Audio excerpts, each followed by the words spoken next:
Hello friends, જોતાં જ ખાવાનું મન થઈ જાય તેવું ગોળવાળું કારેલાનું શાક આજે આપણે બનાવીશું. 2 નંગ કારેલા લઈને તેની છાલ ઉતારીને આ રીતની સ્લાઇસમાં કટ કરી લેવાનું છે. તેમાં મીઠું ઉમેરીને તેને સારી રીતે મિક્સ કરી લેવાનું છે, તેથી કારેલાની કડવાશ નીકળી જાય અને તેને 15 મિનિટ માટે રેસ્ટ આપી દેવાનું છે. પછી એક ખારણીમાં થોડા ગાંઠિયા, પછી તલ મિક્સ કરીને તેનો સારી રીતના ભૂકો બનાવી લેવાનો છે. પછી ખારણીમાં સિંગદાણા લઈને તેને પણ સારી રીતનાનો ભૂકો બનાવી લેવાનો. પછી લસણની કળી, મરચાં, આદુના ટુકડા એને પણ સારી રીતના ક્રશ કરી લેવાના છે. રેસ્ટ પર મૂકેલા કારેલાને સારી રીતના ધોઈ લેવાના છે. તેમાં બિયાનો ભાગ પણ અલગ કરી લેવાનો છે. પછી તેમાં 1 ચમચી બેસન ઉમેરીને તેને સારી રીતના મિક્સ કરી લેવાનું છે.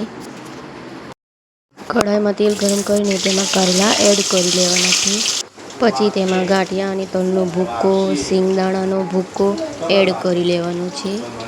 પછી 1 ચમચી ધાણા જીરું પાવડર, 1 ચમચી લાલ મરચું પાવડર, 1 ચમચી હળદર પાવડર, 1 ચમચી ગરમ મસાલો. પછી તેમાં ગોળ એડ કરી લેવાનો છે. થોડા કોથમીરના પાન પણ એડ કરી લેવાના છે. પછી તેમાં તેલ એડ કરી લેવાનું છે. પછી આ બધા જ મસાલાને સારી રીતના મિક્સ કરી લેવાના છે. પછી કારેલા ફ્રાય કરવા મૂકેલા હતા તે પણ સારી રીતના કૂક થઈ ગયેલા છે.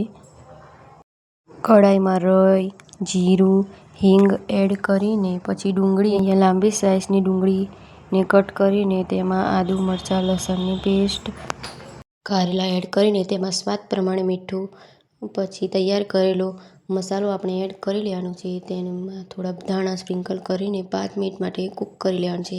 તૈયાર છે આપણું ગોળવાળું કારેલાનું શાક.